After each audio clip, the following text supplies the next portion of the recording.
Okay, let's unpack this. Have you ever wondered how retailers, you know, manage to keep up with this? One minute we're glued to our phones, buying something with a single tap. Yeah, and the next we're back wandering through actual stores. Exactly. And our mood, it just swings between treat myself and got to save cash. It really does. And the headlines are all over the place, too. Physical stores are doomed. No, wait, e-commerce growth is slowing. It's dizzying. It is. It's a total whirlwind. So today, we're diving deep into that complexity specifically, the U.S. retail sector. Yeah, it really feels like the ground is constantly shifting under retailers' feet. You've got this incredible acceleration of online shopping, but then physical stores show this surprising resilience and consumer confidence. It's like a seesaw, pulled by a strong economy one way, Right. but then held back by these nagging worries about prices, maybe external shocks, things like that. Exactly. And for anyone watching this space, maybe you're tracking it through something like a retail sector ETF.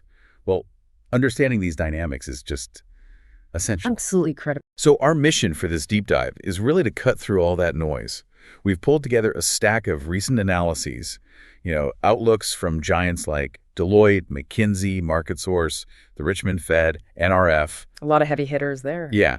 And we're going to trade and extract the most important nuggets, the key insights, to give you a clearer picture of, well, the current state and where things might be heading, where and how consumers are spending their money. Sounds like a plan. We can start by setting the stage, maybe with the big picture economy, then dig into how consumers are actually feeling, adjusting their budgets, Okay. and then maybe explore that evolving battleground, online versus physical retail, look at the tech powering it all, and maybe touch on some key emerging trends, like that whole buy now, pay later thing. Yeah, definitely need to cover that. Sounds like a comprehensive roadmap. So let's start right there with that fundamental layer, the macroeconomic environment. Deloitte's outlook you mentioned gives a baseline for 2025. What's the general economic forecast they're working with? Well, Deloitte's baseline scenario for 2025 is actually quite positive. They're anticipating a generally strong economy, Okay. which should provide a pretty solid foundation for retail sales growth. Their view basically is that unless there are any, significant unforeseen shocks, Right. the U.S. economy is positioned to continue its, relatively strong post-pandemic recovery, especially compared to a lot of other advanced economies. And what specific factors within that picture do they see as directly benefiting consumers and then, by extension, retail? There are a few key tailwinds they point to. Probably the most significant one is the easing of inflation. Okay, that's huge. It really is. Deloitte points to the Personal Consumption Expenditure Price Index, the PCE figure. That's the one the Fed prefers, because it captures a broader range of spending and adjusts for how people substitute cheaper goods when prices rise. Right, the PCE, yeah. Exactly. And that figure dropped dramatically. It hit 2.3% in October 2024. Now, you compare that to its peak, which was, 7.2% back in June 2022. Wow, that's a massive difference. Huge reduction in price pressure. And low inflation means consumers' money stretches further, right? Right. Does that translate into real wage gains in their analysis? It does, yeah. When inflation falls faster than wages, your purchasing power goes up. So real average hourly earnings, that's your pay adjusted for inflation, they grew by 1.2% in the year leading up to November 2024. Okay. Which is better than the 0.8% growth they saw in the same period in 2023. And importantly, nominal wage growth, just the dollar amount of your pay that's still above pre-pandemic levels. So yeah, people are earning more, and those earnings are losing less value to inflation. Okay, so improved purchasing power, that's one factor. What about job security? How's the labor market looking in their view? The labor market remains healthy, which is, absolutely crucial for consumer confidence and spending. Sure. We've seen steady non-farm payroll growth, averaging over 180,000 new jobs per month in the first 11 months of 2024. Pretty solid. Yeah, and key indicators like job openings, layoff rates, quit rates, they've sort of stabilized, sitting pretty close to their pre-pandemic levels. Unemployment rate is low, 4.2%. Labor force participation is also near pre-pandemic levels, about 62.5%. So basically, people who want jobs can mostly find them. That's the picture. The job market isn't showing signs of significant stress, which gives consumers confidence. Right. And what about borrowing costs? Because that high interest rate environment, that's been a challenge for a lot of people. That's the third piece Deloitte highlights. They anticipate the Fed will start to ease monetary policy. Their forecast suggests the federal funds rate, the target rate influencing borrowing costs, could be cut, maybe down to a range of 3.75% to 4% by the end of 2025. Okay, some relief potentially. Potentially. Now, the impact on long-term rates like mortgages might be less pronounced because those are influenced by other things like treasury yields. Sure. But lower policy rates should lead to reduced interest costs for things like variable rate credit cards. That could offer some breathing room for consumers carrying balances. So, okay, easing inflation, a robust job market, potentially lower borrowing costs. How does Deloitte see all this translating into actual consumer spending for 2025? In this baseline scenario, they're forecasting solid growth, about 3.1% in overall consumer spending for 2025.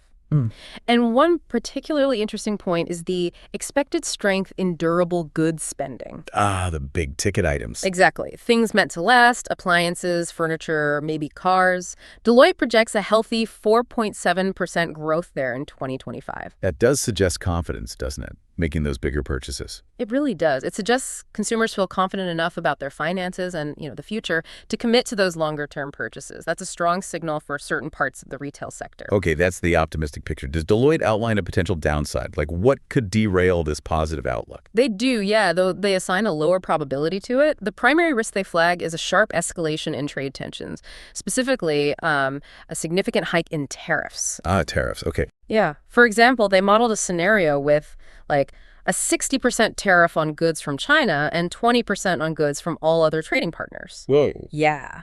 In that scenario, such a shock could trigger a broader economic slowdown. It might even force the Fed to increase rates in 2026 to fight the resulting inflation. Oh, the opposite direction. Right. Which could lead to a contraction in consumer spending and GDP, and that obviously would significantly dent retail sales. Wow. It just underscores how interconnected everything is, the global economy, trade policy, consumer wallets. Absolutely. Okay, so we have this macro picture, mostly positive, but with clear risks hanging over it. Now let's zoom in. How are consumers actually feeling and behaving against this backdrop? McKinsey's reports from February and May 2025, you said they offer some fascinating insights into sentiment. What did they find early in 2025? Yeah, in the first quarter of 2025, sentiment was notably optimistic. A plurality, 46% of consumers they surveyed expressed optimism about the economy. Okay, nearly half. And that optimism was largely linked to those positive indicators we just talked about. Low unemployment, job growth, inflation that, at that moment, felt more stable than it had. Okay, optimism's good, but was that translating into consumers just, throwing caution to the wind and spending freely? Not quite. And that's the interesting nuance. Despite the optimism, caution around spending actually persisted. Consumer spending intentions across several discretionary categories were actually down compared to the end of 2024. It seems like they weren't carrying over that holiday season splurge into the new year. They sort of reverted to a more typical, maybe more restrained post-holiday spending pattern. So, feeling good about the big picture, but still a bit hesitant about opening their wallets too wide for non-essentials. What was their main worry then? Rising prices, still the top worry, by a significant margin. In that Q1 survey, half of all consumers cited rising prices as their biggest concern. Half. Yeah, and this worry was particularly pronounced among older demographics. So even with overall inflation easing, that cumulative effect of past price increases still weighing on people's minds, especially for everyday stuff. That makes total sense. I mean, the cost of groceries, other essentials, it's still way up compared to a few years ago. Okay, then the May survey came out, and this was after the news about potential new tariffs started swirling. How did that impact sentiment? This is where you see a really notable shift. That news about potential tariffs, it had a clear chilling effect. Net sentiment, optimism minus pessimism dropped significantly in May, fell to 32%. Down 9 points. Yeah, a 9 percentage point decrease from Q1. And while rising prices were still the #1 concern for 43% in May, tariffs rapidly climbed up the list, became the second biggest worry, cited by 29%. And how aware were people of this tariff talk? Was it just background noise? No, not at all. They were extremely aware. McKinsey's May survey found that 91% of consumers had either heard news about tariffs or actually discussed the topic with others. 91%. Yeah, it wasn't some abstract policy debate for them. It was something they were actively processing, feeling like it could really impact their own lives. That high level of awareness is really striking. Yeah. It means consumers were reacting in anticipation of price hikes, right? Before any tariffs were actually implemented or felt in stores. Exactly. That's a key insight. So how are they planning to adjust their spending habits given this renewed caution, especially tied to the tariff news? Well, most consumers surveyed in May said they had already changed their spending habits, or they expected to change them soon, specifically because of the potential tariff impacts. Wow, that proactive adjustment. It really shows how sensitive consumers are to economic uncertainty. They weren't waiting. Were these planned adjustments consistent across different age groups? Or did you see variations? No, not entirely consistent. And this really highlights that fragmented consumer picture retailers are dealing with. Gen Z and millennials. They were notably more likely to report expecting to change their spending habits in response to the news. Baby boomers, on the other hand, seemed more resistant to making new adjustments. Interesting. Why do you think that is? Well, one possible explanation is that boomers might have already been spending more cautiously overall compared to younger generations, so maybe there was just less room for them to cut back further. That's a great point. If you're already focused on value, new pressures might not change your behavior as much. So what specific actions were consumers taking or planning to take? The most common behavior was what's often called trading down. This was really widespread. 3/4 of consumers reported trading down in Q1 2025. 3/4. And what does trading down look like in practice? It involves different strategies, cutting back on non-essential items altogether, just buying fewer things overall, or switching to lower-priced brands or private label products within certain categories. Can you give us a concrete example of that? Yeah, the grocery category is a really clear one, probably driven by those sustained high food costs. Yes. Low-income households, for instance, particularly increased their trading down on meat and dairy. 51% reported doing this in Q1 2025, and that was up from 40% just the previous quarter. Significant jump. Yeah. But it wasn't just lower-income consumers. Even high-income households were making more economical choices in areas like packaged foods, opting for cheaper brands, private labels, more often than they had just a few months earlier. It really shows that this value-seeking thing, it's a broad trend, not just confined to one income bracket. That really reinforces the idea that value means different things, but almost everyone is thinking about it. You mentioned generational differences in adjusting spending. Were there differences in how they were trading down or shifting purchases? Yes, there were. As we noted, boomers were most likely to focus on just cutting non-essential spending altogether. Okay. Gen Z showed a different inclination in some areas. For example, they were 7 percentage points more likely than the average consumer to say they'd purchase items secondhand in response to the tariff news. Ah, the secondhand market. Yeah. Now, this could be partly driven by cost, especially for bigger items like cars, but it probably also reflects a greater openness, maybe acceptance of the secondhand market generally, even for things like clothes. That diverse response across generations. It must be such a challenge for retailers trying to message everyone effectively. Absolutely. What about spending intentions across different retail categories? Were some expected to fare better or worse based on this caution? Yeah, consumers definitely expected to delay purchases in a lot of discretionary categories. Around half said they'd put off buying things like electronics, accessories, jewelry, or choosing to dine out less often. Okay, the nice-to-haves. Pretty much. Spending on core essentials, though, groceries, vitamins, gas, that was expected to remain unchanged for about 40% of consumers. Foundational needs hold steady. But were there any interesting bright spots? Categories where spending intent was actually increasing, despite the overall caution. Yes, and this is where the nuances really come in. Despite those planned cuts in areas like apparel, footwear, electronics, consumers specifically plan to increase their spending on cruises and international flights compared to the previous quarter. Travel again. Travel again. It aligns with seasonal planning, sure, but it suggests that for some, experiences and travel remain a real priority, even if they're cutting back on physical goods. Interesting trade-off. Also, home improvement and gardening supplies saw expected increases, likely just people gearing up for spring. So it's more of a rebalancing act, not a complete shutdown of spending. They're shifting budgets based on priorities, seasonality. What about splurging? Was that still happening at all? Well, overall intentions to splurge were less common compared to, say, the ramp up to the 2024 holidays. Okay. And again, it varied a lot by demographic. Fewer baby boomers planned to splurge, only about 20% in Q1 2025. Millennials, though, much more likely. Over half intended to splurge. And among high-income millennials, a significant 63% planned splurges. And what were they splurging on? Particularly travel and jewelry for that group. Travel just keeps coming up as a splurge category, doesn't it? Across different age groups. It really does. Gen X and boomers also reported increased intentions to splurge on travel. It seems to be one area where consumers are still willing to spend, even when being more cautious elsewhere. Hmm. There was also an interesting observation about food-related splurging. While dining out and groceries were still categories where consumers planned to splurge most often among food options, fewer intended to do so compared to the previous year. Why is that? McKinsey suggested this might be because with food prices staying so persistently high, just allocating a larger chunk of your budget to groceries or restaurant meals, well, it feels less like a splurge now Right. and more like just the new elevated baseline cost of living. That's a powerful insight. The cost of essentials has risen so much, it's actually redefined what feels like discretionary spending.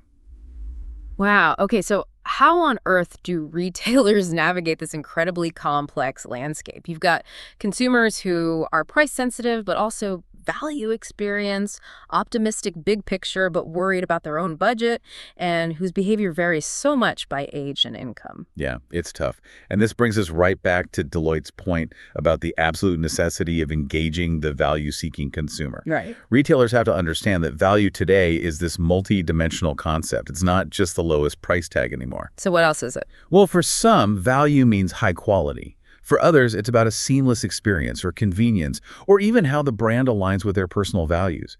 And crucially, what value means is different for every single consumer segment. How are retailers trying to meet these diverse needs then? What strategies are they using? Personalization is seen as absolutely critical. Deloitte's survey found nearly half of retail executives see strengthening their loyalty programs as a top growth opportunity. Okay, loyalty programs. Yeah. But how are they strengthening them? They're not just offering points anymore. They're investing in personalizing the program structure itself, adding tiers, exploring co-branded offers, trying to make these interactions more profitable for the retailer while offering really tailored benefits to the customer. Beyond loyalty, what other strategies are proving important? Creating engaging experiences is also key, cited by 4 in 10 executives. And this is where technology, especially AI and machine learning, is making a big difference. How so? Retailers are using AI for really precise targeting in their marketing, curating personalized ad experiences. Deloitte gave the example of a denim retailer using an interactive online questionnaire powered by AI to act as a personalized jeans fit guide, helping customers find the perfect size and style without even trying anything on. That's pretty cool. Yeah. And in physical stores, retailers are experimenting with interactive displays, digital signage that can offer personalized recommendations based on, a shopper's profile or their behavior in the store. So, tech is enhancing both the digital and the physical experience. Convenience was a huge driver for e-commerce, we know that. Is that still a major focus across the board? Oh, absolutely. Convenience remains a top priority for nearly half of executives looking to entice consumers.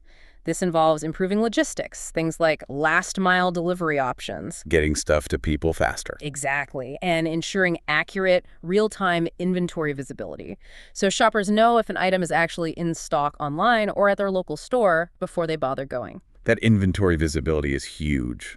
So frustrating when it's wrong. Isn't it?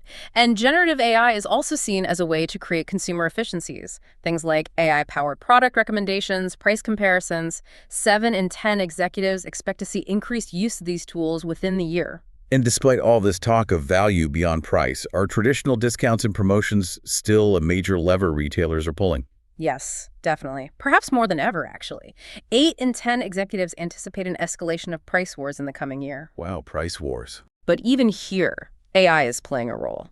3/4 of executives expect AI to assist with dynamic pricing strategies. Meaning they can adjust prices in real time based on demand, competitor pricing, inventory levels. It's much more sophisticated than just blanket discounts.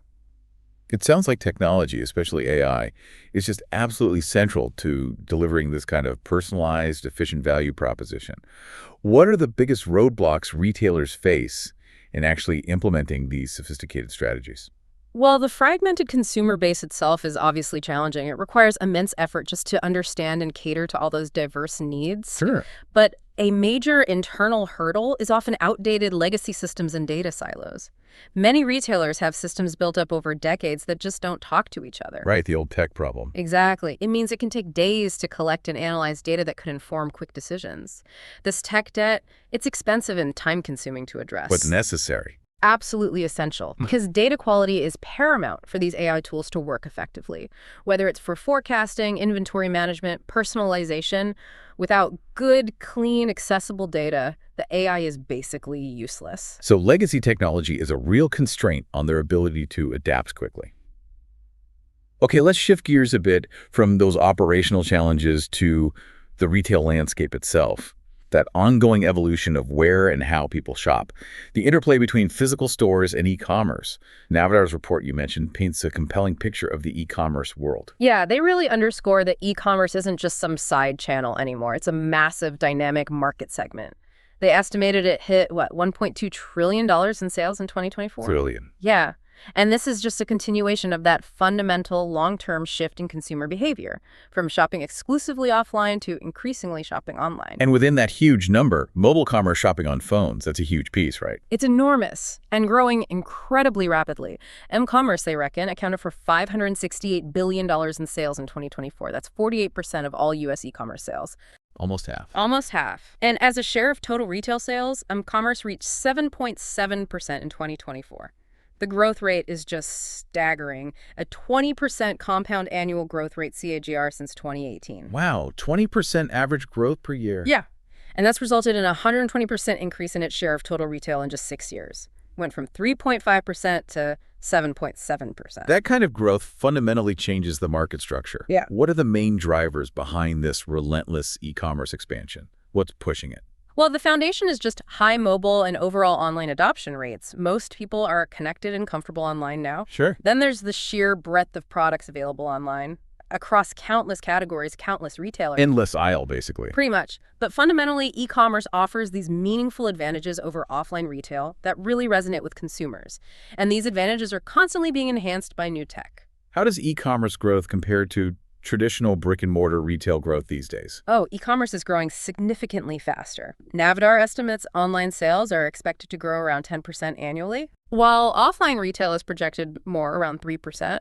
If that trend continues, e-commerce could become a $3 trillion market, representing a little 31% of total U.S. retail sales within the next 10 years. 31%. That's a massive shift in market share. It really is. So what are those specific compelling advantages that Navidar highlights, the ones driving consumers to shop online? Well, the biggest one, hands down, is convenience. Always comes back to convenience. It really does. It saves time, it saves hassle. No driving, no parking, no navigating crowded aisles, no waiting in long lines. Right. You can shop anytime, anywhere, from your couch, on your commute. The control is entirely in the consumer's hands.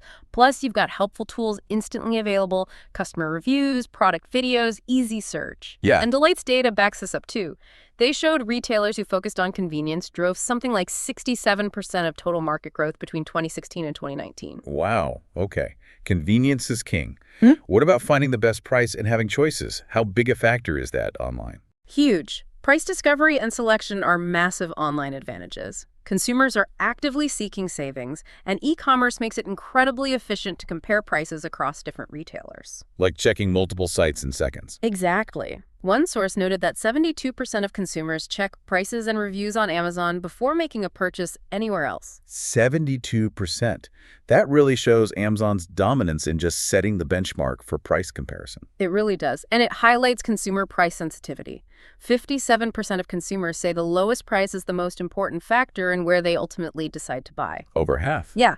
And e-commerce also provides access to just the widest variety of products imaginable. Makes it easy to find niche stuff, hard to find items, instantly check stock levels, all aided by those readily available reviews, ratings, videos. And this price sensitivity, does it extend to private labels online? Very much so. 76% of Amazon shoppers, for example, are more likely to buy a private label product, and 75% believe the quality is similar to or even better than name brands. Interesting. And that's good for retailers too, right? Margins on private labels. Generally, yes. Private labels often offer higher margins for the retailer, typically around 25–30%.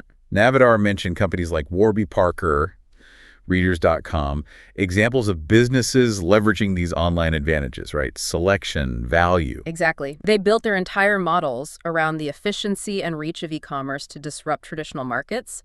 Another advantage Navidar highlights is instant gratification. The impulse buy. Yeah. E-commerce platforms are very, very good at leveraging our human tendency for impulse purchases.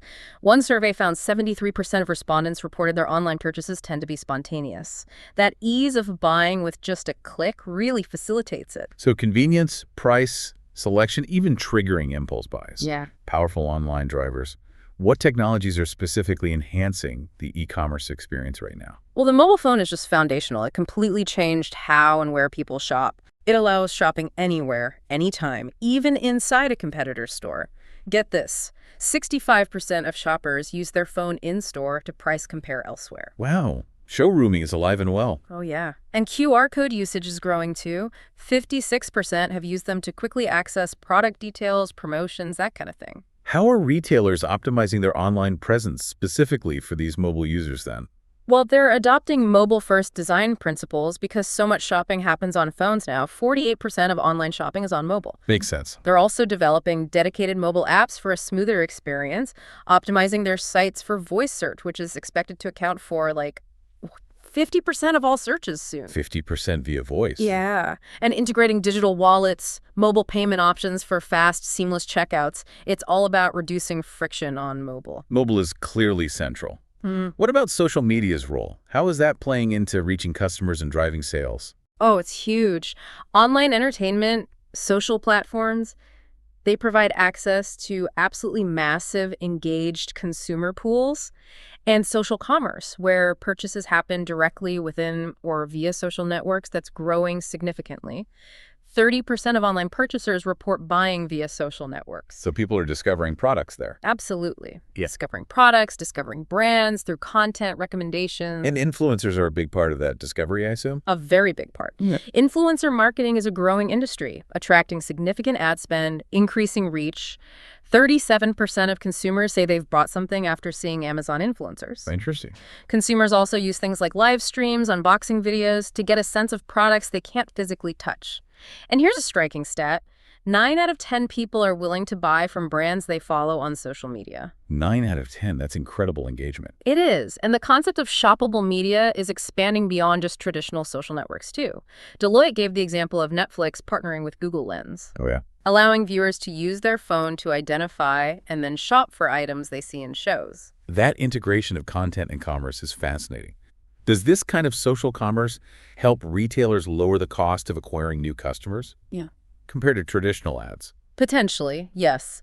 Social commerce provides this direct access to highly engaged customer pools who are often already interested in the brand or the product category. Right. They're opted in a way. Exactly. So that direct connection, the influence of creators, it can lead to lower customer acquisition costs and potentially higher conversion rates too, because the customer is already in that discovery mindset. Okay, so e-commerce. Yeah. Undeniably powerful, driven by convenience, value, technology. But what about the physical store? The sources make it clear it's definitely not disappearing. That's the crucial counterpoint, isn't it? Despite all the headlines about the big shift online, Deloitte reminds us that a substantial majority, 80% of shopping, still happens in a physical store. 80%. That's still huge. It is. And MarketSource points out that shopping center vacancy rates are actually at a 2-decade low of 5.4%. A low. Interesting. Yeah. It suggests the physical footprint is resilient, but its role is fundamentally evolving. How is the role of the physical store changing in this landscape then? It's becoming less about just being a place to transact, and more about providing an experience and complementing the digital channels. More than a third of retail execs see enhancing the in-store experience as a top growth opportunity, according to Deloitte. Okay, experience is key. And while foot traffic hasn't fully returned to pre-pandemic peaks, it is recovering, currently sitting at about 81% of pre-pandemic levels, according to MarketSource. And consumer expectations in the store. They're different now, too, influenced by online. Absolutely. Shoppers who are used to the convenience and personalization of online, they expect a similarly effortless, flexible, integrated experience when they walk into a physical store. Makes sense. They still expect convenience, personalization, access to loyalty benefits, selection, but they want it delivered seamlessly, reflecting that digital-first mindset they have now. And MarketSource found that the vast majority, 83%, report having positive experiences in-store. So retailers are clearly doing some things right. Okay, so what specific efforts are retailers making to enhance that physical store experience. Yeah. To meet these new expectations. Well, they're leveling up services. Things like offering proactive appointment scheduling for personal shopping, consultations, things like that. Creating space for live events within the store. 35% of retail leaders plan more of those. Integrating tech like augmented reality, AR for virtual try-ons or maybe stylist services. Some are offering exclusive content or product drops only available in store, to drive foot traffic. So technology isn't just for online, it's really moving into the store environment too. Oh, definitely. Data-driven store design and layout are becoming more common. Using analytics to understand traffic flow, product placement. Optimizing the space. Exactly. Immersive experiences using touchscreens, maybe VR, AR, they're being tested to make browsing more engaging. Market Source found nearly half of shoppers, 47%, feel positive about seeing digital screens used in places like grocery stores, maybe providing info or recommendations. What about operational improvements in store? Thinking about convenience, but also profitability. Theft is a big issue, right? Huge issue. Retail theft prevention is a major focus. 3/4 of executives are planning increased investment there. Okay. But technology is also helping with convenience and making more products accessible on the floor. Yeah. The cost of RFID tags, those little electronic tags for tracking inventory, has become much more affordable. Oh, right. So retailers can tag more individual items now. This helps with real-time inventory accuracy, but it also means more merchandise can be kept out on the shelves rather than being locked away behind glass, which improves the shopping experience. That's a good point. And are retailers investing in their actual physical footprint? Building new stores, remodeling? Yes. Nearly half of executives plan moderate to significant investments in remodels or new store locations in 2025.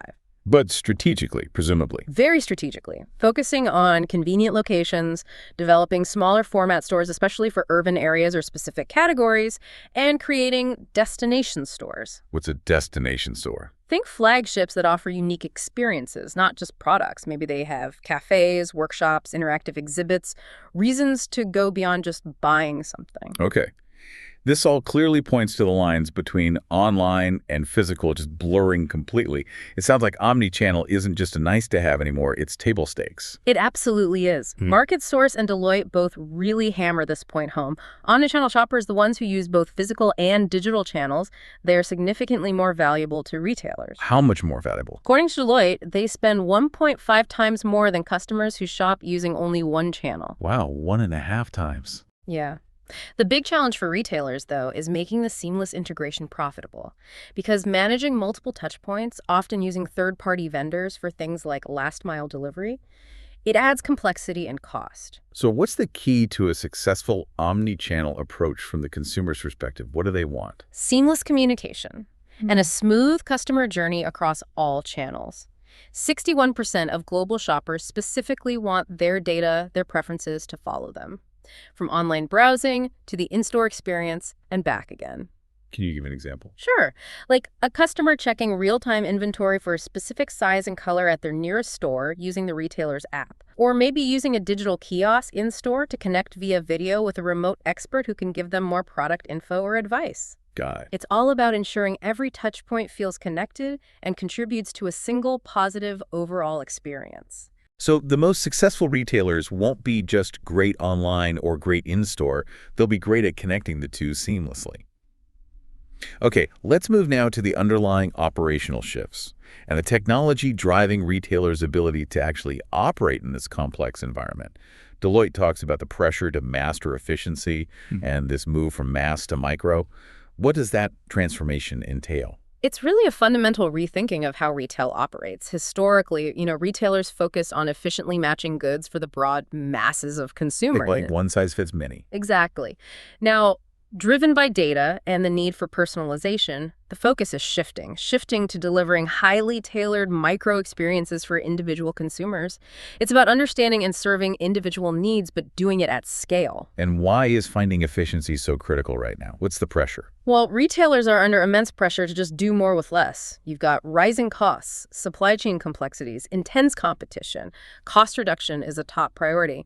The second most cited goal for executives in 2025. And this urgency is amplified by that burden of legacy systems we talked about earlier, that tech debt. Right, the old system's holding them back. Yeah. Many retailers are operating on outdated tech infrastructure that's expensive to maintain, difficult to integrate with new tools, slow to adapt. This debt is a major headwind against making those quick, necessary transformations. So despite the high cost and difficulty, embracing technological transformation is basically essential for survival. Absolutely. The retailers who are succeeding are making significant investments in technology upgrades, specifically to deepen customer relationships, improve their omni-channel capabilities, and empower their employees with real-time, data-driven insights. Foot Locker was mentioned as an example of a retailer making these kinds of strategic tech investments. How does technology, especially AI, help improve efficiency at the employee level, in the store or warehouse? Well, AI tools can streamline tasks for store associates, warehouse workers, maybe guiding them through processes, instantly answering operational questions. Reduces training time. Exactly. Reduces training needs, frees up employees to spend less time on administrative stuff, and more time on what's most valuable, actually engaging with customers. Deloitte highlighted a grocer who used an AI-powered task management platform, Yeah. and it resulted in over 80% of their stores increasing task completion rates and seeing double-digit productivity gains. Wow, that's a tangible impact. Really tangible. Are retailers looking at external partnerships to help with this transformation and efficiency drive? Outsourcing? Yes, and there's a shift happening in how they use outsourcing and partnerships. Instead of just transactional relationships, they're forming more strategic partnerships.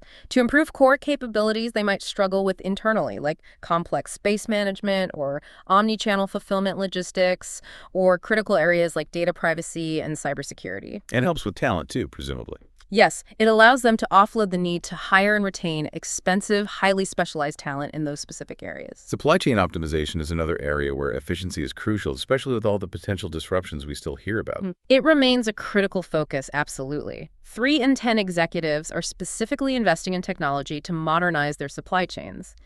AI-enabled forecasting is a key tool here. Helping predict demand better. Yeah, predict demand more accurately, manage inventory across their whole network. Lamps Plus, for example, uses AI for omnichannel forecasting.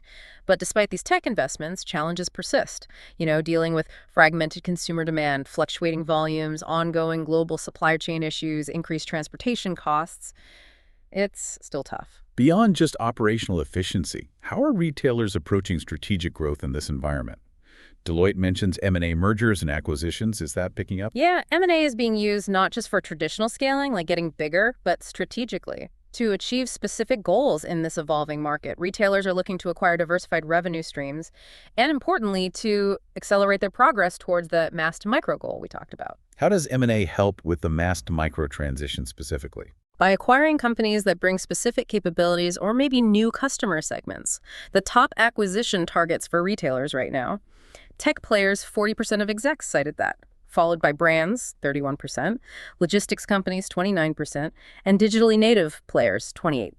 So buying tech brings analytics, buying a brand brings customers. Exactly. Acquiring a tech company might bring personalization or data analytics capabilities instantly. Buying a digitally native brand brings access to a new customer base, e-commerce expertise.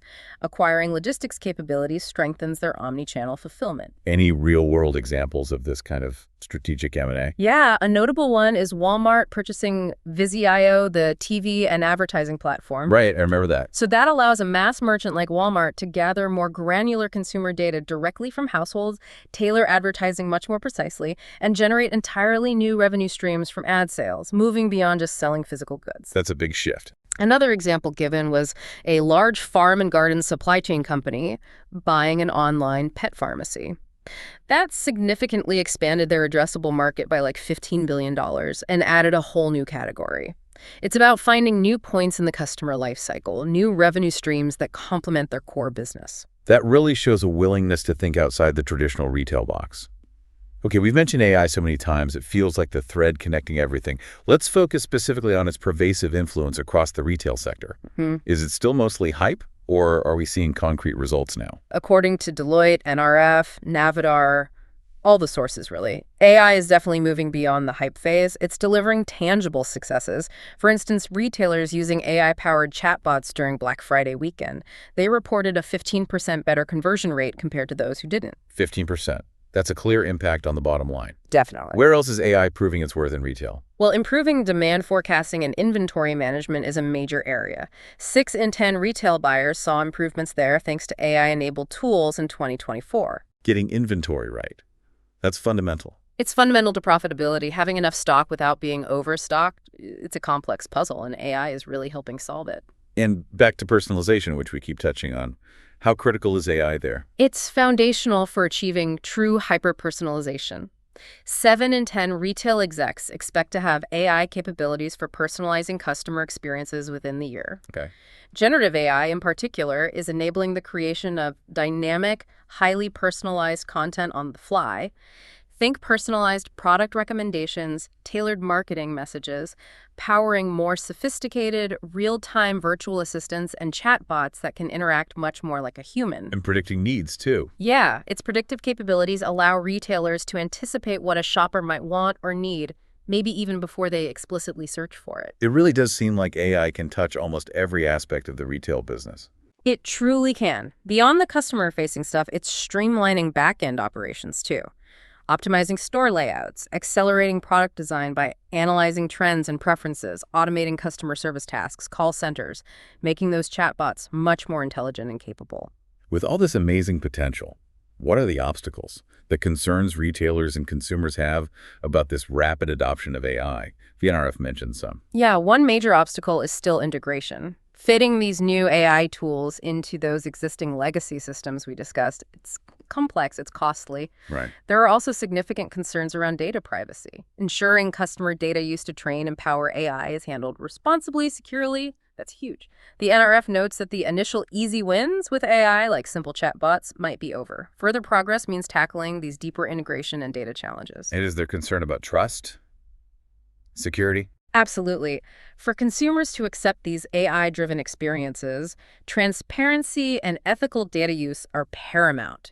Retailers need to be really clear about how AI is being used, and cybersecurity experts, they're increasingly focused on securing the AI applications themselves as they become so central to sensitive operations. Speaking of complexity and trust, let's touch on marketing challenges in this fragmented world.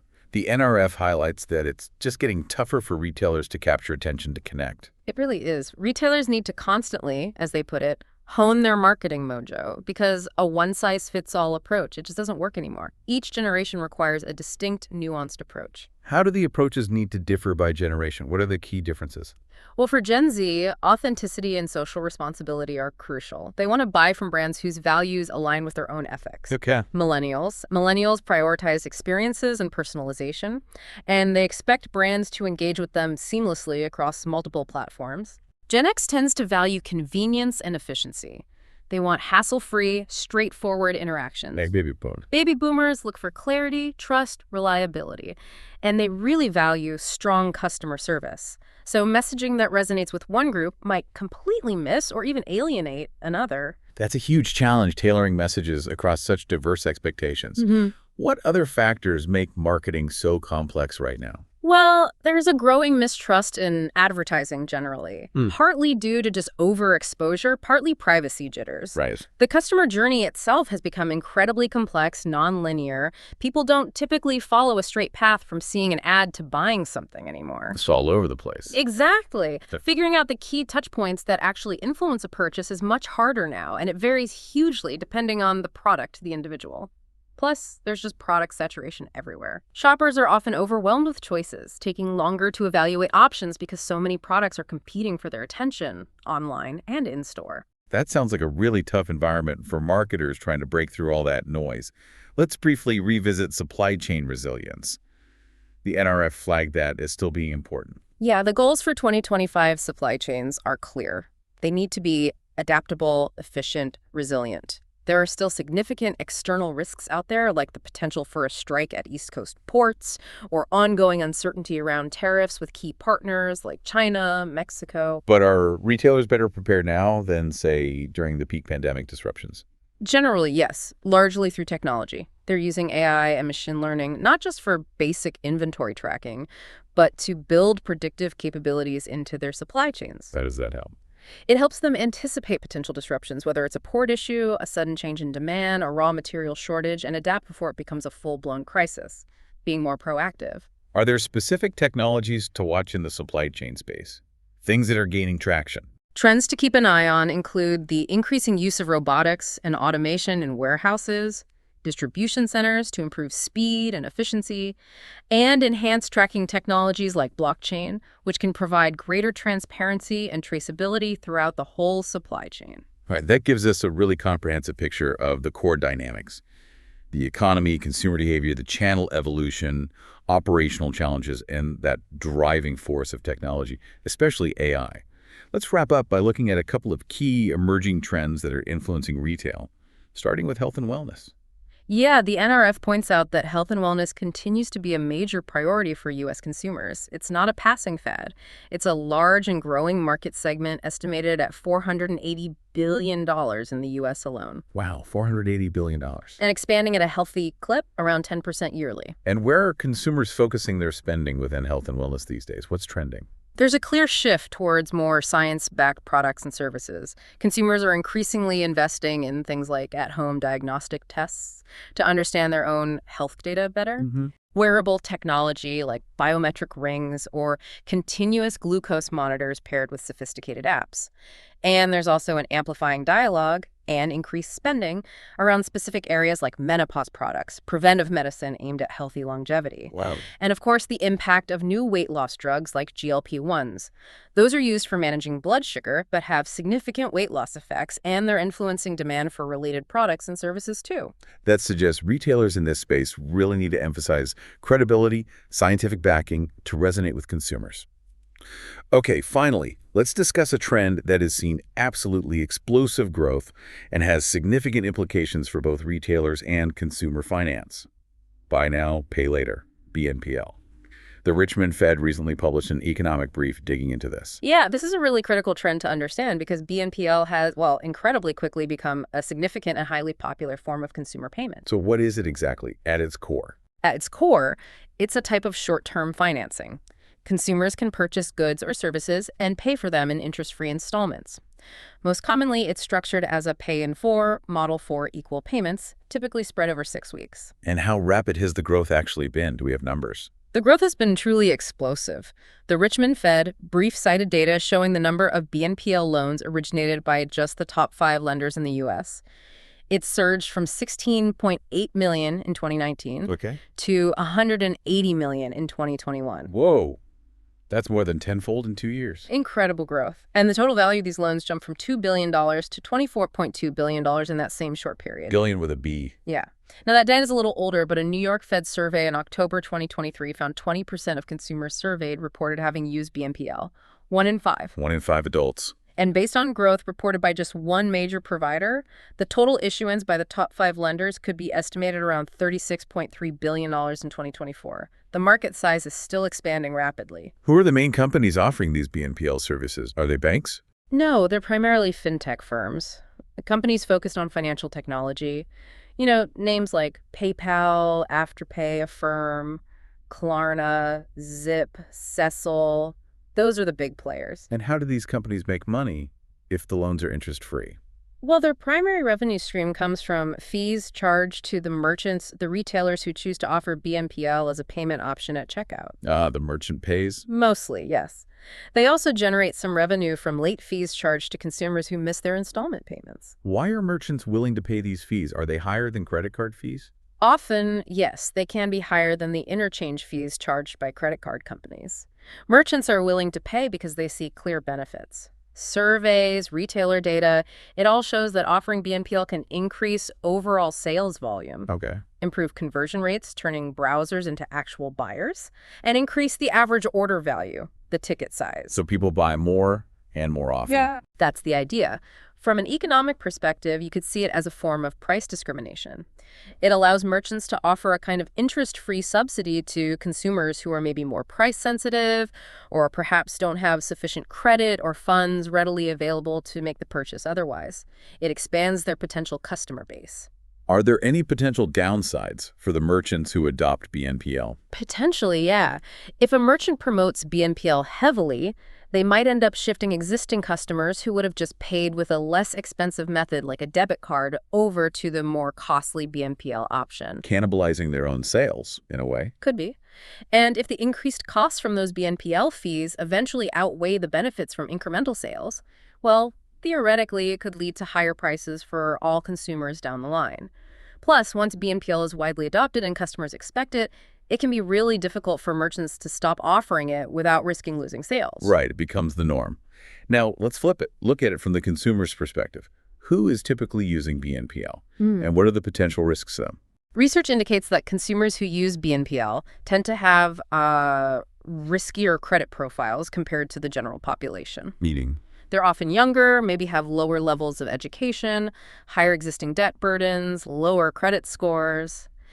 The Richmond Fed brief specifically notes BNPL is disproportionately used by lower income groups and those with lower credit scores. Okay.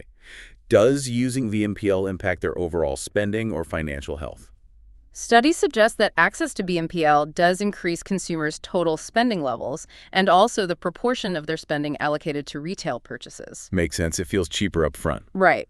By breaking down payments, it can reduce consumers' price sensitivity on the items they buy using BNPL. However, this can also increase the likelihood that consumers face negative financial outcomes, especially if they have low liquidity, not much cash on hand, and maybe take on multiple BNPL loans or struggle to manage the repayment schedule. The Consumer Financial Protection Bureau, the CFPB, they specifically identified risks for consumers using BNPL, haven't they?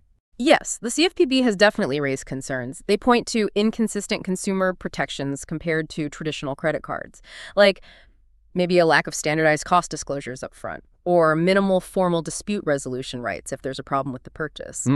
There are also concerns about how BNPL providers harvest and potentially monetize consumer data, and critically, the risk of debt accumulation and overextension.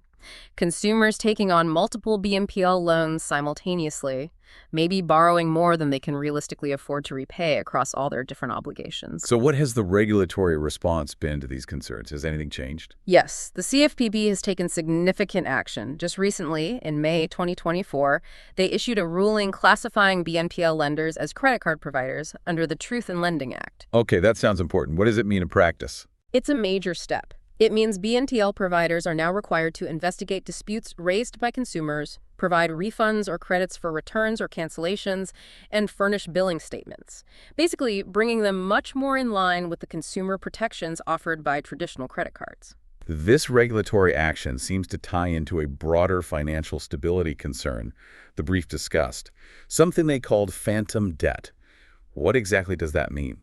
Phantom debt refers to the fact that because most BNPL loans are not reported to the major credit bureaus, they're essentially invisible to other lenders. So when you apply for a mortgage? Exactly. When a consumer applies for a mortgage, a car loan, even a traditional credit card, the lender doesn't see the full picture of the borrower's existing BNPL obligations. This hidden debt can lead to consumers being overextended, taking on more total debt across BNPL, credit cards, other loans than they can actually manage to repay. Which increases default risk. Increases the risk of default, yeah. Not just on the BNPL loan, but potentially on other debts as well. How do the reported BNPL delinquency rates compare to other types of consumer debt then? Are people defaulting more? Well, reported delinquency rates specifically on BNPL loans appear relatively low so far. The Financial Technology Association reported rates below 2%. That sounds pretty good compared to credit cards. Yeah, it's lower than overall consumer debt delinquency, which is around 3.5%, and significantly lower than credit card delinquency, which was near 8.8% in Q3 2024. However, there's a catch. There's a potential catch.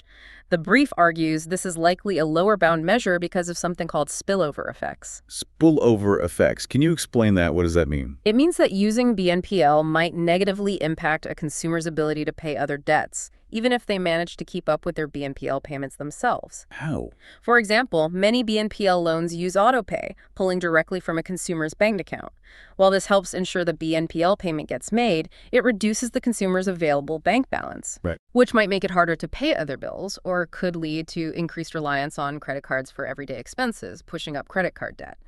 Also, some borrowers might prioritize making those smaller, frequent BNPL payments, maybe to maintain access to the service, or increase their spending limits, potentially causing them to miss or delay payments on larger, more critical debts like car loans, mortgages, or student loans. So the delinquency isn't showing up on the BNPL loan itself, but it's potentially causing delinquency on other credit products. Exactly, that's the crucial distinction. The risk might be hidden because it's impacting other parts of their financial life. So what's the overall impact on broader financial stability right now? Is this a systemic risk yet? The brief suggests that currently the overall impact on the broader financial system is likely limited. Why is that? Primarily because the BNPL market size, while growing incredibly rapidly, is still relatively small compared to the total amount of U.S. household debt, which stood at, $17.9 trillion total, including $1.2 trillion in credit card debt as of Q3 2024. Okay, so it's still a small piece of a very large pie. But if its rapid growth continues, Exactly. That's the key point. Its future growth needs careful monitoring.